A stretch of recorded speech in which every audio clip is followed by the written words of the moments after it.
Good evening, everybody. Welcome to Mystics Outlook. Joined as always by Raymond Lyons. Big win for Washington. We know where they are in the standings. I know they came into tonight half a game back. Uh, we know what they've been going through, so any win was kind of pivotal. They were able to hold off the Dream 82-74. Big nights from Tina, Natasha. Teresa Plaisance really came on, gave them a boost from the bench. For the most part, just solid defense kind of fueled a couple of their runs. They were just able to hold things off, but it was a key victory. But your thoughts on it, Marat? Yeah, man. It's good to get one in the win column, man. Like they've been struggling, you know, which is to be expected given the status of their roster. I mean, they were even more depleted tonight, but they fought, they executed. Um, you mentioned the defense. A lot of I think we've been stressing the entire season that defense and grittiness and toughness is going to have to be their calling card, and that just kind of fuels everything else. When they were able to get stops, get out on the open floor, get a couple easy baskets that opened everything up for them. They started out not shooting well from three. Those 3-point shots started to fall. Then, Tina woke up and everything just sort of fell into place. It was a good total win for them. More things went right than went wrong. It was the first time they were dominant on the glass and in second chance points in a while. Also with the bench production, that's been typically been a weak point for them. But they were able to outperform Atlanta's reserves in this game. And then Tina Charles, man, she's back to her MVP form. This was really her first Tina Charles game since she's come back from injury. Um, and then also Natasha, man, she controlled the game. She was aggressive on both ends. That's kind of this type of stuff we've been talking about that they've been needing.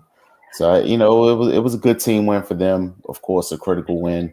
They're officially in the eighth spot now, so they're kind of in the driver's seat with 3 games left. They got a couple tough ones, and then they play the Liberty, which I'm sure will have huge playoff implications for them. But they're in the driver's seat, man. They have opportunity here to take care of business. It is not going to be easy. I know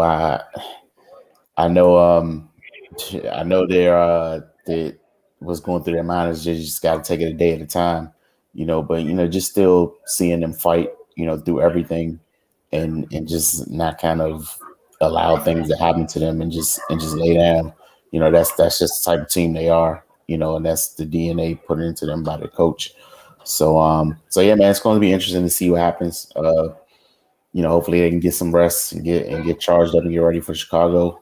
That's going to be a tough game. If they can do some of the things they were able to do tonight, then they'll have a fighting chance. But yeah, man, it's just coming down the stretch of the season. I can't imagine, what they're feeling like and what they're going through. Just having to continuously go to battle, without all of your troops. People are just gonna have to grow up and step up. So yeah, man, we'll see what happens. If they're able to scrape their way into the playoffs, then that would just be a testament to to their fortitude, throughout the season, because it's been an uphill battle the whole way. So so I mean, I don't know, man. We'll see. Hopefully they can get it done. Yeah, I mean, you mentioned all the things they've been through, the adversity they've dealt with. Bottom line, at the end of the day, they're eighth at the moment, regardless of how they got here. They're eighth at the moment. You still got a chance. The other thing I'm looking towards, I know you mentioned the Liberty game. They play the Sky on the road on Sunday. Um, Kind of for me, regardless of what happens, because if they get that win, that's even better. Thinking big picture, just worst case scenario, say they drop one to the Sky. Again, against Liberty, they got like 5 days in between that game. For a team like the Lakers, if you could possibly get somebody back, say you get Ariel Hmm. Maisha back for at least one of the two for the Liberty game. I'm not looking at Chicago, but Liberty game. That's as close to what you would want going into the last 2 games of the season. Where I know he mentioned he wanted the last 4 games of the season. From an optimistic standpoint, is possibly going to the last 4 with as many of your guys as possible. We know kind of Elena's off the board as of right now, but get my Eastern Ariel back, it goes a long way. But what's important, both teams were missing folks tonight. No excuses for either group. Washington got it done, and got to regroup and get ready for Chicago because there's two versions of Chicago. It's the Kansas version and the non-Kansas version, and both versions are kind of tough right now because they're a little bit in a little bit better place health-wise than Washington. I'm also just wanted I put this up earlier prematurely, but shout out to Tina Charles tonight, passing DMV on Rebecca Brunson, an all-time rebounder list. Look at Big Phil, still climbing, right? Um, but Tina passed Rebecca, so shout out to Tina for that. What was it tonight? 26 and 16. Yeah, 26 and 16 tonight. But yeah, quality, just a much needed one, and we'll get a little bit of time to recover. Big one. Every game, like you said, you've been to the past couple of weeks. Every game, big one down the stretch. I know they're in eighth. You took a look at the standings already, I assume. Are they a half game up or is it a full game up? Well, they have the same record as New York, but they got the tiebreaker. Okay. So they just hopped New York. That's who they hopped.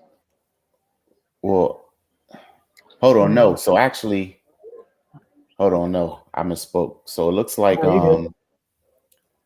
they split with the Liberty so far. So that's why that game next week is that much more pivotal. Right, yeah. They had the tiebreaker over the Sparks, who was one game behind. And and Dallas, they're a game ahead, and they held the tiebreaker over Washington. Right. Okay, so it looks like Dallas is in seventh. Yeah. Right. Okay. With the tiebreaker. So yeah, for Washington, look, they still control their destiny. What more can you ask after all the stuff they've dealt with this year? But if you have nothing else, Ray, go ahead and close out, and we'll see you guys on Sunday afternoon. All right. Did you have anything else, Ray? Nah, man, it's just been a wild season. It's actually been a wild 2 seasons, man. Like I know, yeah. I know, man. I know Tebow. He's like, man, I'm getting too old for this. It was just watching his range of emotions in the game on the sideline. Like he's definitely experiencing all of them, every single one of them. But y'all have a great evening. Don't forget to get over to Uzanaz.com and then also get over to thefocustv.com. We'll see you guys very, very soon.